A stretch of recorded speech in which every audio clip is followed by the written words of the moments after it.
안녕하세요. 밀리미터 3D의 박 팀장입니다. 이번 시간에는 그 3D 프린터 운영 기능사 기출 문제, 그 필기시험 기출 문제를 한번 풀이를 해볼 건데, 총 60문제예요. 그래서 30문제 묶어서 한번 올리고, 나머지 또 30문제를 뒤에 또 영상을 올릴 예정입니다. 자, 2018년 말에 그 수시 기능사로 해서 첫 회로 이제 실행이 되었던 문제고요. 그 문제를 그대로 제가 이제 풀이를 한번 해볼 거예요. 자, 이번 시험 나오기 전에 다양한 필기 대비 교재가 좀 많이 나왔죠. 많이 나왔는데 그 중에는 잘못된 문제도 굉장히 많았어요. 잘못된 문제도 많았고, 그리고 호불호가 많이 갈렸죠. 그죠? 내가 본 것 중에는 하나도 나온 게 없다. 뭐 그런 얘기도 많이 나오고 했는데, 이번에 1회다 보니까 뭐 또 2회, 3회, 그 다음에는 어떤 문제가 나올지 모르니까 뭐 천천히 계속 지켜봐야겠죠. 그죠? 그 뭐 지금 1회 가지고 어 책이 괜찮다 안 괜찮다 얘기하기도 뭐 하고, 그렇지만 틀린 답이 굉장히 많았어요. 틀린 답이. 뭐 예를 들어서, 자, 3D 프린트의 종류를 쭉 나열해 놓고, 제일 먼저 발명된 것부터 이제 차례로 정리를 하라, 이렇게 나온 게 있었는데, 그런 문제 같은 경우에는 3D 프린트는 제일 처음에 발명이 된 게 SLA예요. SLA. FDM 아니에요. 그러니까 어떤 교재에서는 FDM이 제일 먼저 발명이 되었다, 이렇게 나온 문제도 있고요. 그리고 단어적인 문제도 좀 있었죠. 그죠? 프린터 베드 같은 경우에 프린트 침대라고 이렇게 나와 있어서 그 그쪽에 책을 사신 분들한테 많은 또 비난을 받은 그런 교재도 있었어요. 자, 우선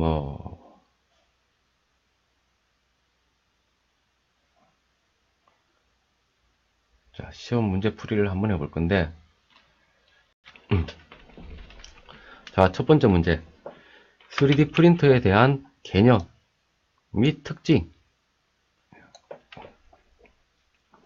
옳지 않는 것이요. 옳지 않는 거. 옳지 않는 거. 예, 컴퓨터로 제어가 된다.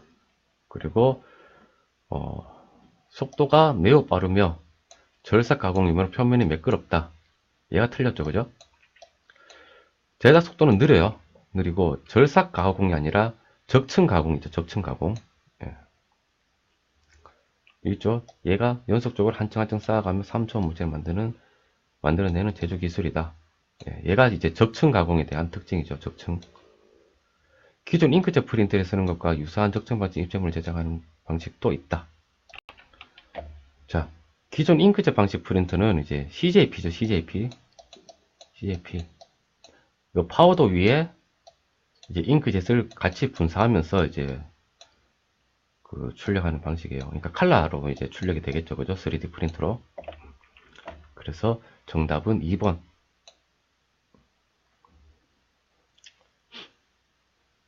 다음에 설명되는 데이터 포맷. 최초의 3D 호환 표준 포맷. 네, 표준 포맷이에요. 표준 포맷이 이제 중립적인 형태겠죠. 그죠? 3D 호환 표준 포맷.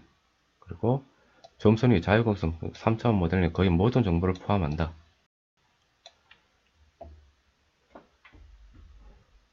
자, 그러면 XYZ는 뭐예요? 좌표죠. 좌표. 그리고 RGES, 얘가 최초의 중립적 호환 포맷이에요. 포맷이고, 그 스텝 파일 같은 경우에는 얘 다음에 나왔어요. 얘 다음에 나왔고, 예. 얘는 우리가 STL은 이제 자, STL 파일은 80년 1980년에 개발이 되었고, 이제 그 3D 시스템사에서 개발한 최초의 상업용 3D 프린터용 포맷이죠. 그래서 정답은 2번 RGES가 되고요. 그리고 RGES 같은 경우에는 지금 96년 1996년을 마지막 업데이트로 해서 지금 더 이상 업데이트를 하고 있지 않아요. 그래서 옛날에 오래된 사무실 같은 경우에는 뭐 아직 이걸 사용을 하지만 요즘은 이제 스텝 파일로 거의 넘어오는 추세에 있다는 것만 이제 참고적으로 알아두면 될 것 같고요. 자, 여러 부분을 나누어서 스캔한다. 네, 정합하기 위해서 사용되는 도구. 자, 물체가 막 이렇게 했어요. 이렇게 했는데 스캔을 하는데 자, 요 부분, 이 부분, 이 부분 따로 스캔을 해야 된다. 그죠? 따로 이제 스캔을 해야 된다. 그럴 경우에 우리가 요 부분 잘라서 요 부분만 스캔하면 안 되겠죠.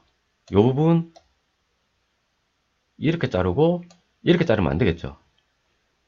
정합한다는 건 뭐예요? 나중에 붙인다는 거죠. 붙이기 위해서는 이 부분을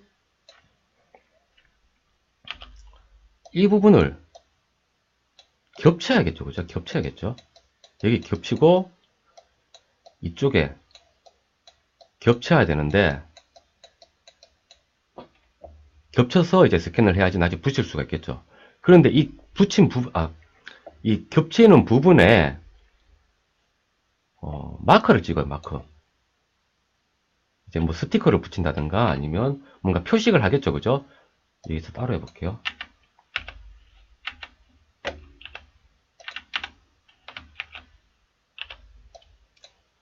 자, 이렇게 했는데 이쪽에 뭐 이런 표식을 해요. 이런 식으로 표식이 있겠죠. 그러면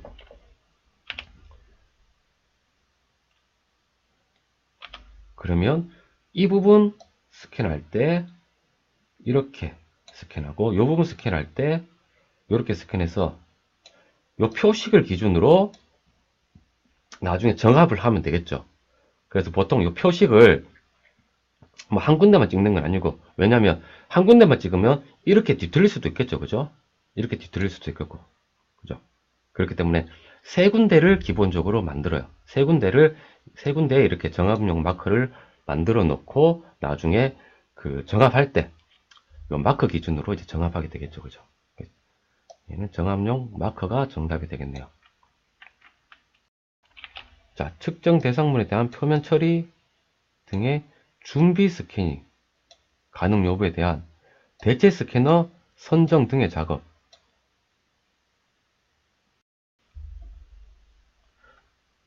자, 측정물을 갖다가 확인을 하고 측정 대상물을 확인하고 측정 대상물의 표면이나 이런 걸 다 확인하고 난 다음에 스캐너를 갖다가 이제 선정을 한다는 거죠. 그죠? 그럼 스캐너 준비겠죠? 스캐닝 보정은 스캐닝한 대상이 이렇게 우리가 스캐닝 한다고 깔끔하게 나오는 게 아니라 어떨 때는 튀어가지고 약간 울퉁불퉁하게 이렇게 튈 때가 있어요. 이런 걸 보정을 하는 거죠. 네, 보정. 그러니까 표면 처리가 들어가다 보니까 뭐 보정으로 그 착각할 수가 있는데 그 표면 처리 등의 스캐닝 가능 여부죠. 가능 여부. 예, 가능 여부. 그 대체 스캐너 선정. 그죠? 스캔 데이터 정합은 뭐예요? 아까 조금 전에 이제 3번처럼 우리가 스캔이 너무 커서 요렇게 스캔을 떠서 얘를 갖다가 정합하는 거. 그죠? 붙이는 거죠. 역설계는 얘를 전부 통틀어서 역설계라 그러죠. 그죠? 그래서 정답은 스캐닝 준비.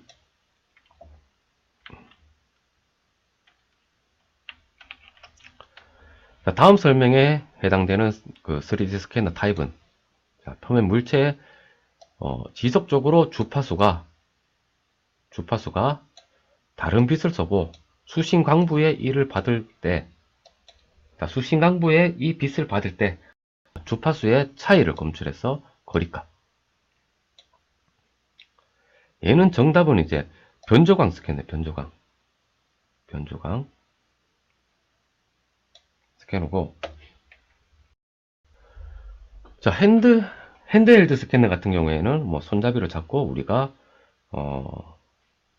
그, 손으로 직접 움직여 가면서 이제 하는 게 핸드헬드 스캐너고, 자, 이번 변조광은 요거고, 백색광 방식 같은 경우에는, 특정 패턴을 갖다가, 그 물체에 투영을 시켜요. 그러면 이제 그 굴곡에 따라서 그 패턴이 약간 찌그러지겠죠, 그죠? 자, 그 형태를 파악해서 그 3D 정보를 얻어내는 게 백색광 방식의 3D 스캐너예요. 그리고 그 광삼각법 3D 레이저 스캐너 같은 경우에는 그 측량 같은 거 하는 거 보면 이제 광파기라고 보면 돼, 광파기. 이제 그 레이저를 쏴서 멀리 있는 게 그 부딪혀서 다시 돌아와요. 수신 카메라에 다시 돌아오는데, 그 얘는 좀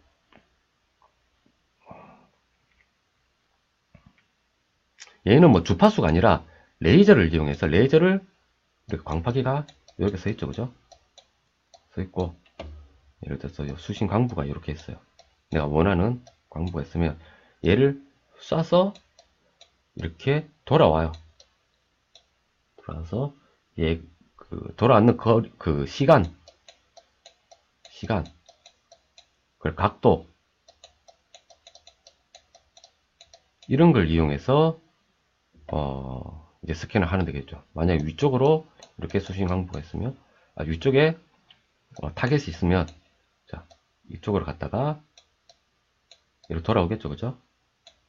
돌아오는 시간이랑 각도를 계산해서 이제 스캔을 하게 되는 거예요.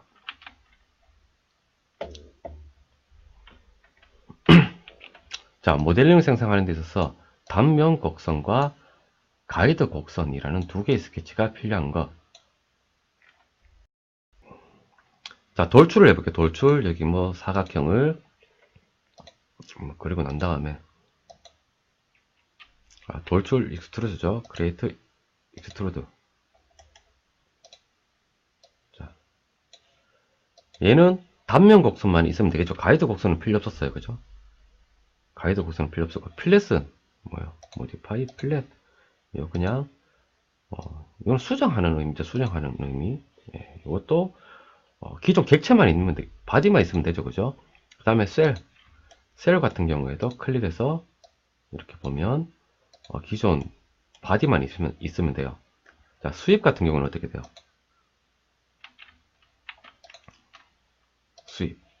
수입은, 자, 프로파일을 입력하고 패스를 입력하라고 그러죠. 그죠?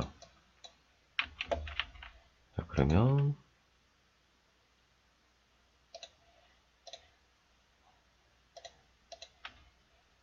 자, 그 다음에,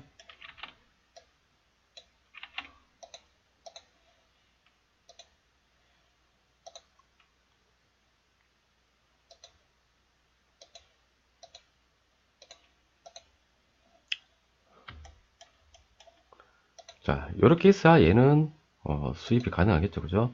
프로파일, 그리고 경로, 그래서 이렇게 쓰게 되죠. 단면 곡선이랑 가이드,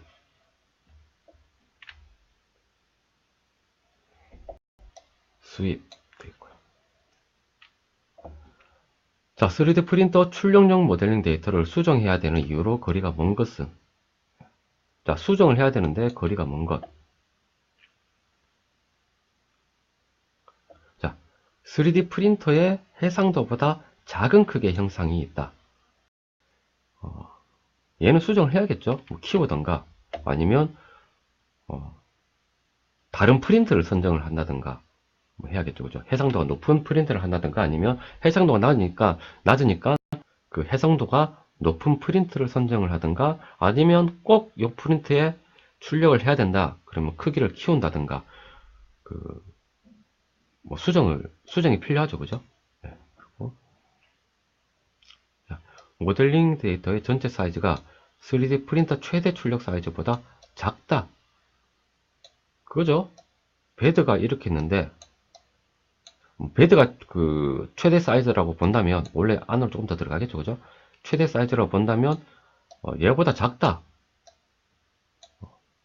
뭐 수정할 필요가 없겠죠. 그죠?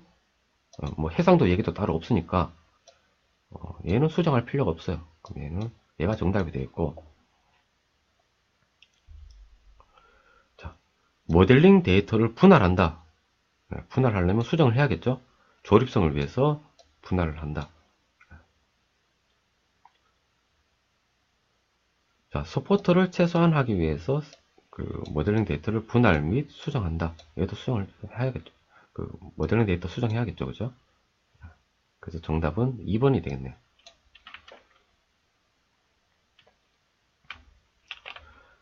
자, 구속 조건. 구속 조건 같은 경우는 3D 모델링을 조금 해보신 분 같은 경우에는 뭐 거의 다 맞췄겠죠. 그죠? 그리고 평행 구속 조건 있죠. 평행.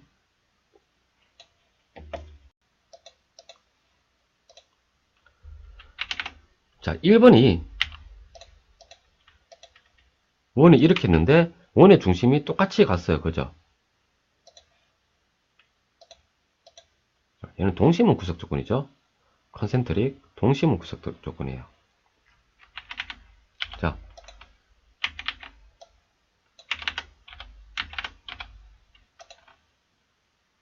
이렇게 돼 있다. 대충 이렇게 돼 있다. 예전에 이렇게 됐네요. 여기서 얘가 어떻게 변했어요? 이렇게 해서 직각으로 변했죠. 그죠? 그래서 퍼펜디큘러 클릭 클릭. 자, 클릭 클릭. 직각. 직각이 되죠. 그죠? 퍼펜디큘러 구속 조건이고,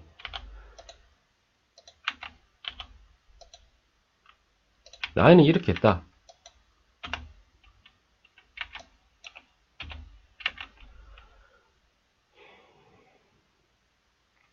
자, 얘는 클릭 클릭.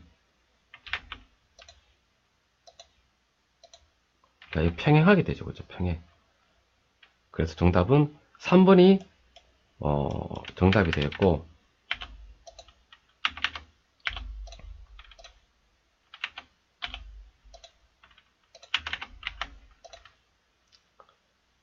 자, 뭐 이렇게 있죠. 얘는 뭐예요? 얘는 탄젠트 접점, 얘는 탄젠트 구속 조건이죠. 탄젠트. 그죠?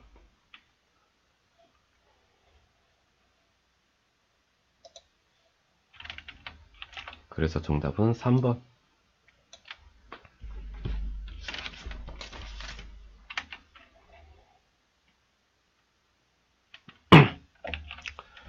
자, 2D 도면 작성 시 가는 실선이 적용되는 것이 아닌 것은. 자, 이런 거는 우리가 나중에 제도 같은 거 할 때는 꼭 나오는 거죠. 약간 전산응용 기계제도 기능사 쪽에 있는 문제가 조금씩은 이제 한 2문제 정도는 나온 것 같아요. 자, 가는 실선. 우리가 가늘게 그린다는 거는 그렇게 중요하지 않다는 거겠죠. 그죠? 많이 중요하지 않다는 거겠죠. 외형선은 중요하겠죠. 그죠? 우리가 객체가 있으면, 물체가 있으면, 이 물체가 제일 또렷하게 보여야겠죠. 그게 제일 굵은 실선으로 나와야겠죠. 그래서 외형선이, 외형선은 굵은 실선이에요. 굵은 실선.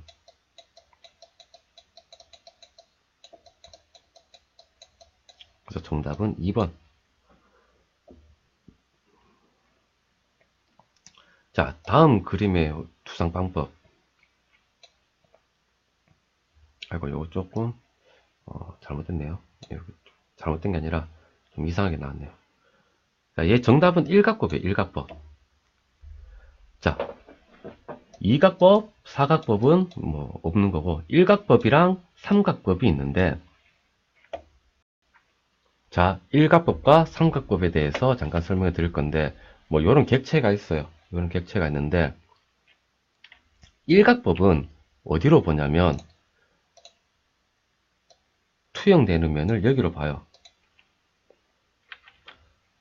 자, 그러면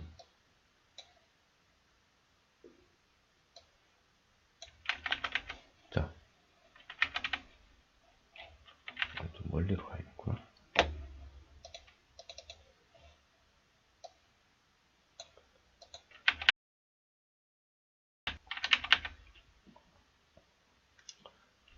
자, 일가법과 삼각법에 대해서 잠깐 설명해 드릴 건데, 자, 일가법이에요. 처음에 일가법. 얘가 종이고, 얘가 객체고. 자, 여기에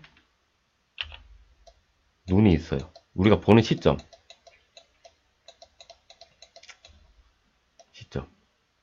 자, 시점에서 일로 봤을 때, 자, 이면이 보이고, 자, 이면이 보이겠죠, 그죠? 여기서 보이는 걸, 자, 여기에다가, 이렇게 들어가겠죠.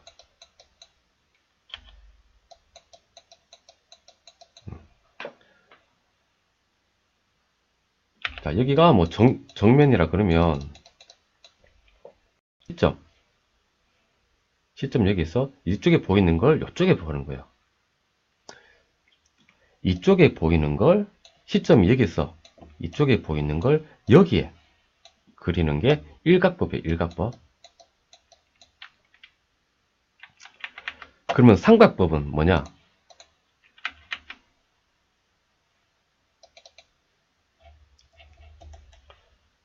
삼각법은 반대예요, 반대.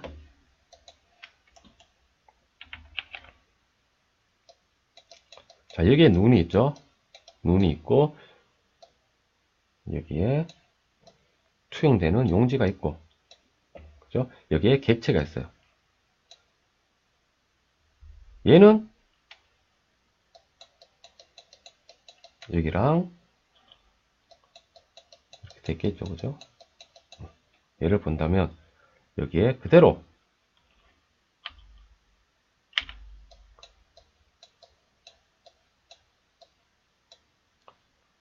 예. 자, 이렇게 투영되는 게 삼각법이에요, 삼각법. 자, 조금 전에는 투영되는 용지가 뒤에 있었죠, 뒤에. 예, 뒤에 있었고. 자, 같은 모양인데도 일각법, 삼각법에 따라서 반대가 되죠, 그죠? 보이는 게 위치가 반대가 되죠. 그래서 자, 그래서 답은 일각법이고요. 자, 눈, 시선, 그리고 형체, 그리고 투상면.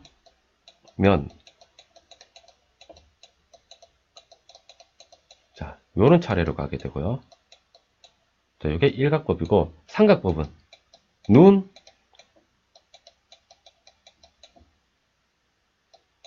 투상면, 형체.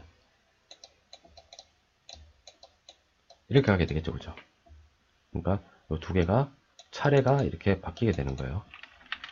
얘는 그래서 일각법이 되고, 삼각법 같은 경우는 이렇게 되겠죠, 그죠? 이렇게.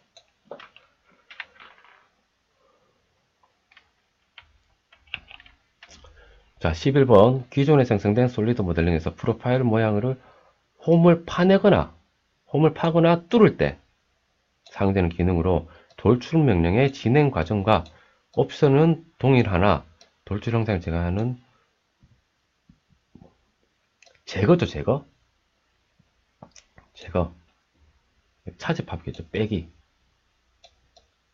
3번. 만약 이 면에 뭔가를 한다. 자, 뭐 할게요. 자, 여기서 돌출 명령 익스트루드죠. 해서 쭉 빼요. 컷. 빼기죠, 그죠? 차집합. 다음에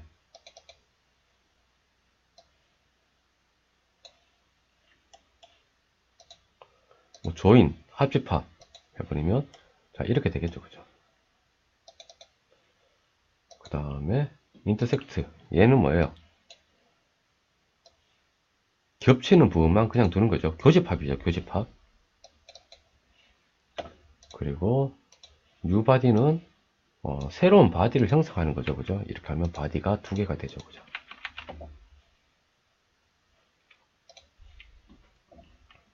그래서 정답은 빼기. 제거를 하는 거니까. 자, 다음 출력 공차를 고려한 파트 수정에 대한 설명으로 옳은 것은, 자, 출력 공차. 자, 출력 공차라는 거는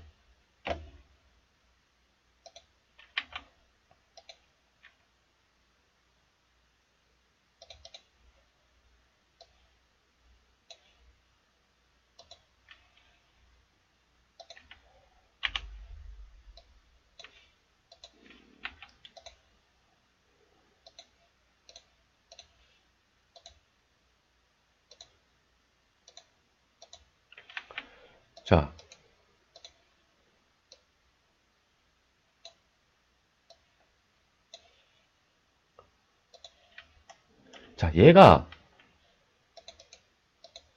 이렇게 삽입이 될 거예요.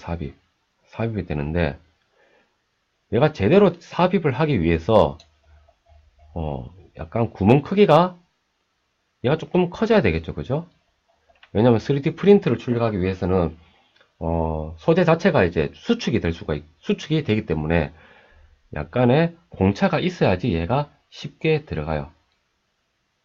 쉽게 들어가는데, 이 공차를 설정하는 데 있어서 옳은 것은, 예.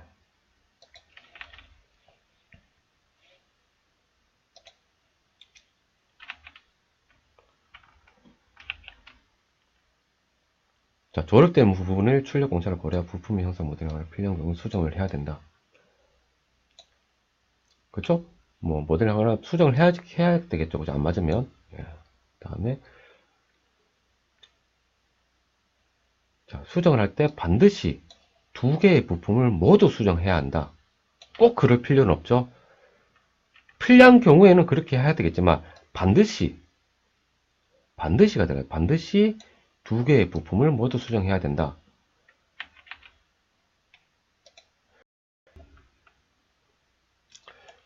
만약 얘가 안 들어가면 얘를 조금 줄여도 되고 얘를 조금 늘려도 되고, 그렇죠? 한 개만 수정해도 되겠죠? 만약에 다른 특별한 경우가 없다면. 그래서 반드시 두 개의 부품 모두 수정을 해야 한다. 얘가 이제 틀렸고, 그리고 출력 공차를 고르지 노즐의 크기를 고려할 필요는 없다.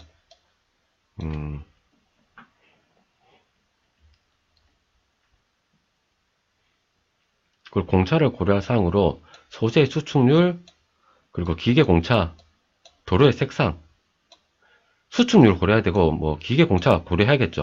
도료의 색상은 고려할 필요가 없죠, 그죠? 자, 출력 공차를 고려할 시 출력 노즐의 크기는 고려할 필요가 없다. 네, 필요가 없다. 자, 만약 출력할 때 이런 객체가 있어요. 여기에 단면을 보면 여기에 이게 단면, 이게 단면. 이쪽 부분이 이제 공차가 되겠죠. 공차. 이쪽 부분이 이제 공차가 되는 부분이 될 거예요. 자, 그럼 노즐이 있는데, 이렇게 노즐이 있는데, 노즐에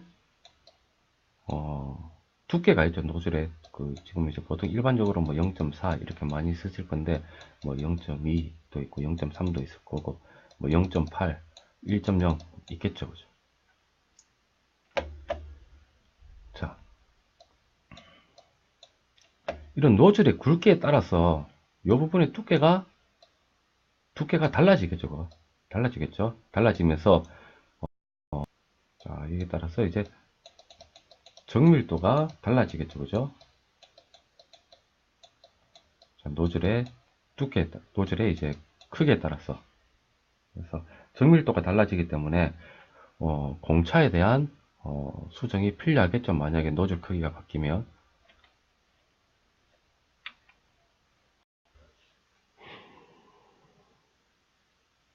자, 물체에 보이지 않는 단면 모양을 명확하게 나타낼 때 일반적으로 45도 가는 실선의 단면 부분 면적 일정 경사선을 나타내어 절단되었다는 것을 표시해 주는 것. 이거예요. 얘가 말하는 거는.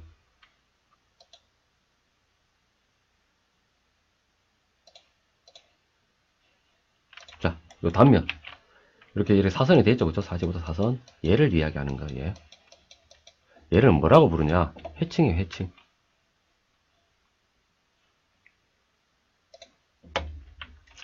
자, 해칭. 정답은 1번. 근데 45도 가는 실선으로 되어 있다 그랬죠. 그럼 얘예요. 그런데 스머징도 비슷하게 쓰는데 스머징은 실선이 아니라 이렇게 칠을 해요. 칠을 회색 칠. 회색 이렇게 면적으로 칠을 하는 게 스머징. 그러니까 때에 따라서 얘를 쓰기도 하고 얘를 쓰기도 하고 해요. 커팅은 자르는 것, 트리핑은 뭐 다듬는다는 뜻이죠. 그죠? 그래서 얘는 아니고. 정답은 1번.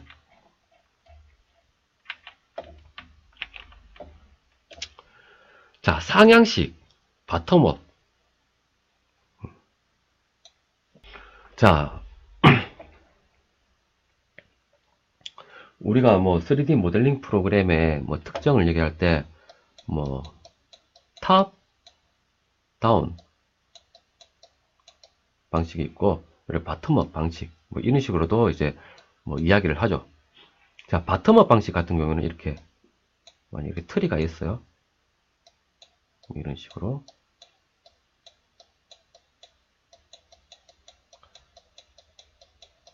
이런 트리가 있다면, 자, 바텀업 같은 경우에는 바텀업 이 부품을 모델링을 하고, 그죠? 하고 난 다음에 얘를 조립해서 얘로 만들고, 얘를 조립을 해서 얘로 만들고, 이 둘을 조립해서 이제 완성된 도면을 만드는 게 이제 바텀업. 탑다운은 얘를 다 만들어 놔요. 전부 다 만들어 놓고 난 다음에 얘를 이런 식으로 따로 분리를 시키는 게 탑다운 방식이에요.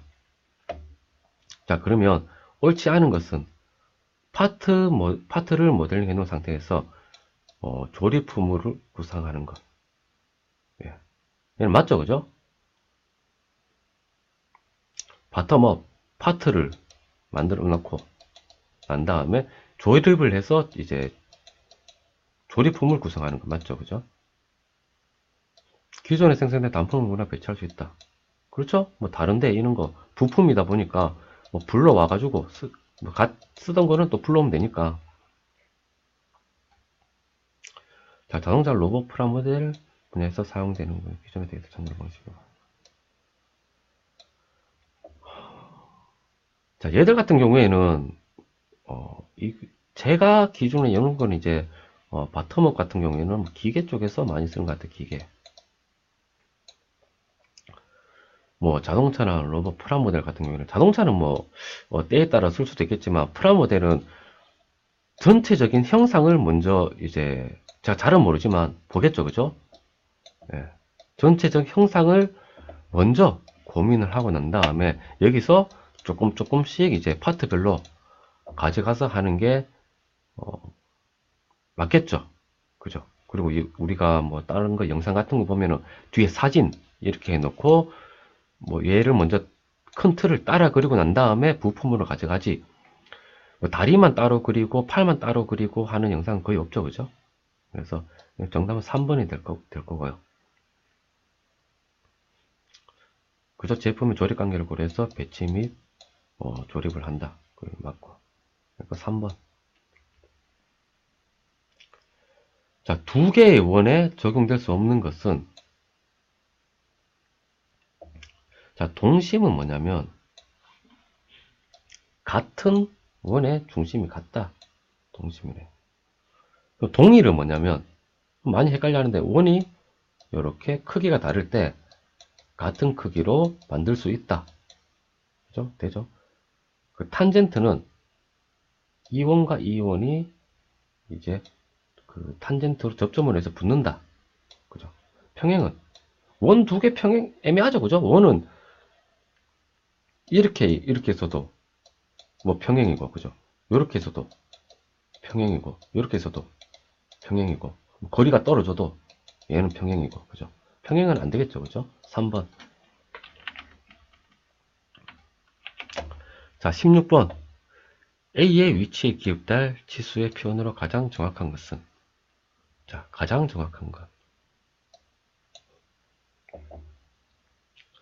자, 기계 제도에서 보면 90이 있죠. 90이라는 지수가 있어요. 그리고 30이라는 지수가 있고 40이라는 지수가 있어요.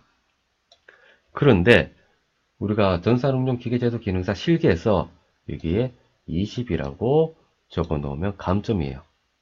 그 이해 아니겠죠, 그죠? 그러면 굳이 표현을 해야 된다. 그러면 참고 지수로 해서 괄호를 넣어줘요. 정답은 2번. 자, SR은 뭐냐면 9의 반지름이에요. SD는 9의 지름.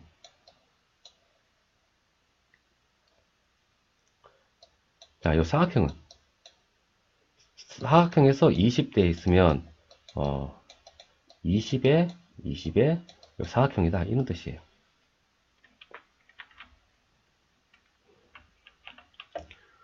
자, FDM 방식 3D 프린터 작업에서 3D 형상 데이터를 분할할 경우 고려해야 할 항목으로 아닌 것은?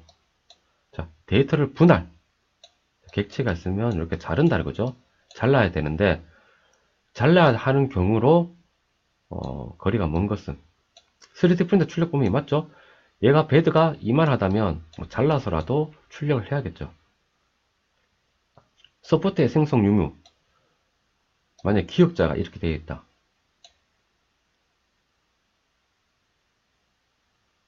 이제 세워서 출력한다. 그럼 이렇게 서포터가 붙겠죠, 그죠? 근데 이렇게 잘라서 출력하게 되면 서포터가 안 붙고 두 개가 출력하게 되겠죠, 그죠? 자, 출력의 품질. 그쪽 이렇게 서포터가 생성이 되면 출력의 품질이 낮아질 수도 있으니까 그래서 분할하기도 하고. 익스트루드 크기는 아니죠, 그죠? 익스트루드 크기는 아니죠. 4번.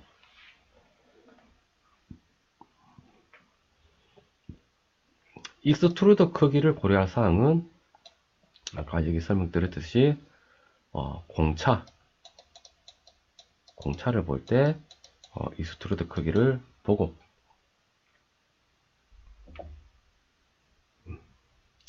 자, 3D 모델을 고려할 항목으로 가장 거리가 먼 것은? 3D 프린팅 작업을 위해 3D 모델링에서 고려해야 될 항목으로 거리가 먼 것은? 1의 적중 높이. 프린팅 작업할 때 모델링에서 3D 모델링에서 고려해야 될 사항이 아니죠, 그죠? 얘는 슬라이싱 프로그램에서 고려해야 되고, 서포트의 유무. 만약에 뭐 이렇게 출력이 된다. 세로로 여기가 배드고, 자, 만약에 얘를 갖다가 챔버를 둬서 이렇게 각을 주게 되면 서포트 없이 출력이 가능하겠죠. 그래서 모델링 하면서 이런 것도 조금 고려하면서 이렇게 모델링을 할 수 있는 이런 것도 고려하면서 모델링을 할 수가 있고요. 그죠? 출력 프린터 제작 크기, 프린터 크기에 따라서 또 달라져야 되니까. 출력 소재 수축률. 자, 만약에 소재 같은 경우에는 수축이 돼요. 출력 소재. 수축이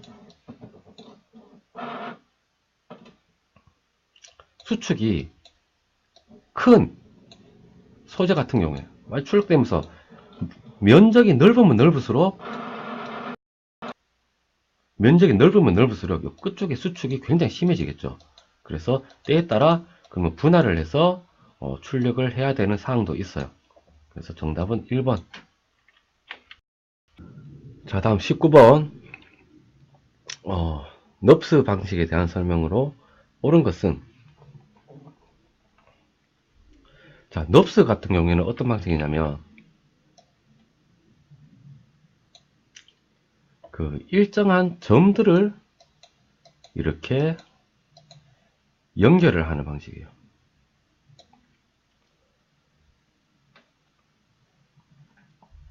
그래서 곡면이 많이 들어가는 거에 이렇게 강점이 있겠죠, 그죠? 그래서 이게 전부 다 거의 계산으로 다 이루어져, 계산.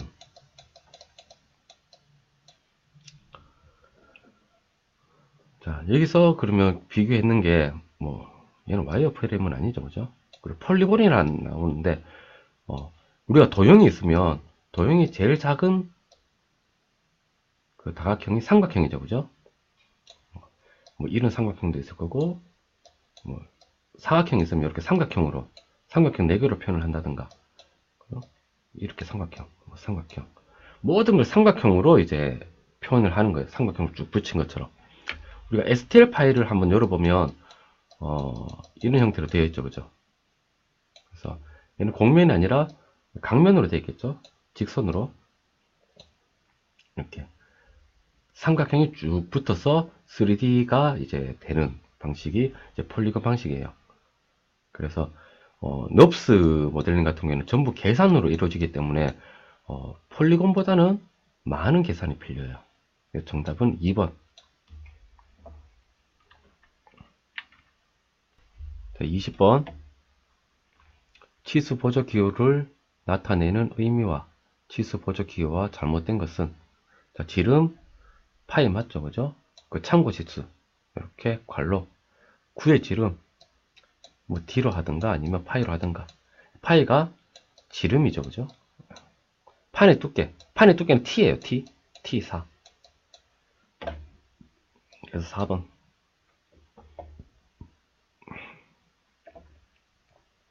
자, 21번.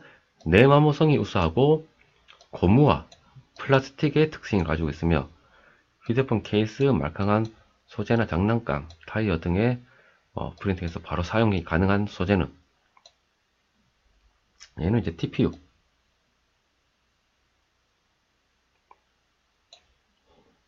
TPU. 그 ABS는 뭐예요? 그 플라스틱이에요, 플라스틱.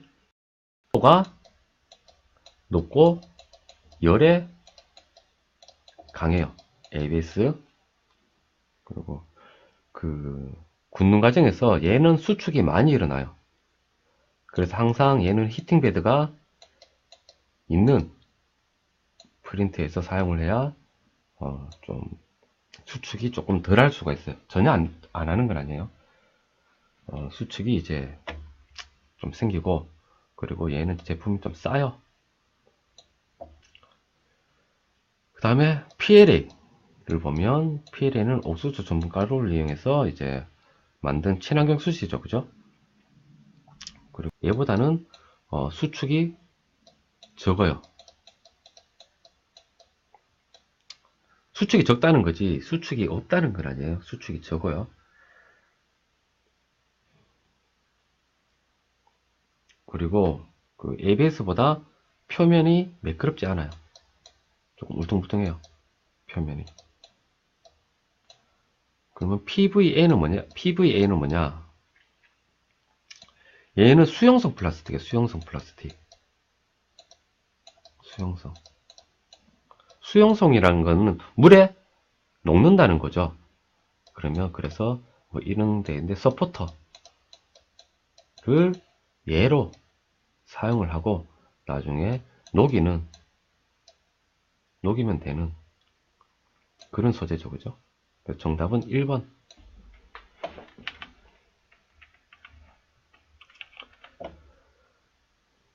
자, FDM 방식 3D 프린터로 출력하기 위해 확인해야 할 점검 사항으로 볼 수가 없는 것은, 장비 메뉴를 숙지한다. 테스트 영상을 출력하기 위해 프린터 성능을 점검한다. 프린터 베드 레벨링 상태 확인을 조정한다. 진동 충격 방지를 위해 프린터가 연출 매트 위에 설치되어 확인한다. 자, 출력을 하기 위해, 중요한 거예요. 출력을 하기 위해 장비 메뉴를 숙지해야겠죠. 베드 레벨링을 확인해야겠죠. 그리고 성능을 점검해야겠죠. 얘는 뭐예요?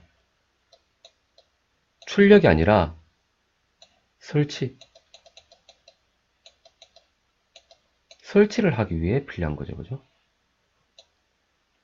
자, 라프트 값 설정과 관련이 없는 것은, 자, 베이스 라인, 폭, 그리고 라인 스페이싱, 스페이스 레이어, 인필 스피드. 인필은 뭐예요?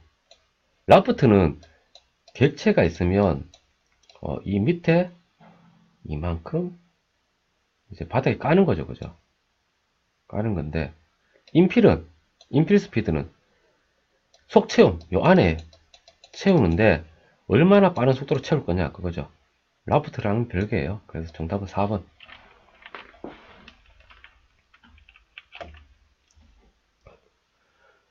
자, 24번 같은 경우에 델타 방식 프린트의 원점 좌표 높이가 258일 때, 자, 델타 방식 같은 경우는 바닥이 이렇게 원으로 되어 있죠.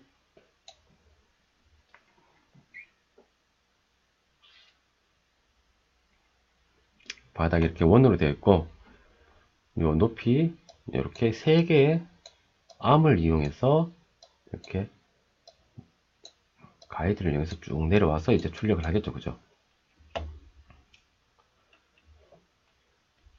자, 보통 원점이라 그러면 스탑 스위치, 이런 스위치가 이렇게 달려 있어요. 달렸는데 얘를 탁 치면 정지 하겠죠. 그래서 탁, 탁, 탁 3개를 치면 위에서 위에 이만큼 떨어집니다. 자, 요 높이가 258이에요. 근데 델타는 여기가 이제 원점이 아니에요. 원의 가운데에 딱 왔을 때 여기를 원점으로 봐요. 그러면 X0, 차례대로 X, Y, Z예요. X0, Y0, Z. 높이가 258이니까 258. 3번. 자, 25번. 3D 프린팅에 적합하지 않은 3D 데이터 포맷은, 자, STL, 그리고 OBJ. OBJ는 뭐냐면 이제 색상 데이터가 포함되어 있죠. 색상. MPG, 얘는 이제 동영상 재생 파일이죠. 3번. AMF가 뭐냐면 그 STL보다 이제 용량은 작아요. 적은 용량에 복잡한 형태를 구현할 수 있다. 네, 이번에 STL 다음으로 개발이 된 데이터 포맷이죠. 그죠? AMF.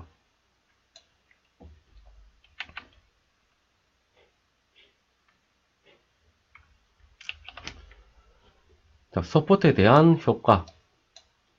출력 오차를 줄일 수가 있다.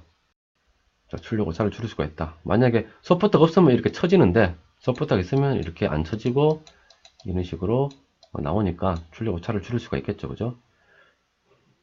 지지대를 많이 사용할 시 후가공 시간이 단축이 된다. 이걸 많이 사용하게 되면 많이 떼야겠죠. 그러면 늘어나겠죠. 그죠? 후가공 시간이. 정답은 2번. 자, 수충의 뒤틀림 변형을 방지할 수 있다. 맞고요. 진동에 충격을 가했을 때 출력물의 이동이나 붕괴를 방지할 수 있다. 그렇죠? 네. 27번. 다음 설명에 해당되는 코드는 기계를 제어 및 조정 하고 보조 기능이죠. 보조 기능. 그리고 보조 장치들의 온오프. 얘는 M코드예요. M코드. 자, 보조 장치를 제어하는 게 이제 M코드고, 우리가 주 모타를 이제 구동하는 거는 G코드. 3D 프린터로 확인한다면, 3D 프린터로 본다면 M코드 같은 경우에는 우리가 베드 가열이 되겠죠. 베드 가열, 뭐 노즐 가열 이런 게 될 거고, 이제 노즐에 필라멘트를 갖다가 이렇게 보내기 위해서 모타가 돌아가죠. 모타가 돌아가는 건 G코드가 되겠죠.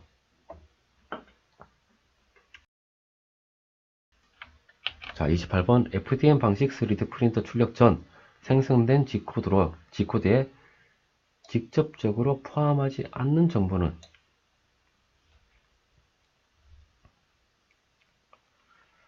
자, 헤더 동작 시간. 얘는 G코드에 포함이 안 되겠죠, 그죠? 자, 29번 슬라이서 소프트웨어 설정 중 내부 채우기의 정도를 뜻하는 것으로 1에서 100까지. 내부 채우기는 인필이죠, 인필. 네, 인필.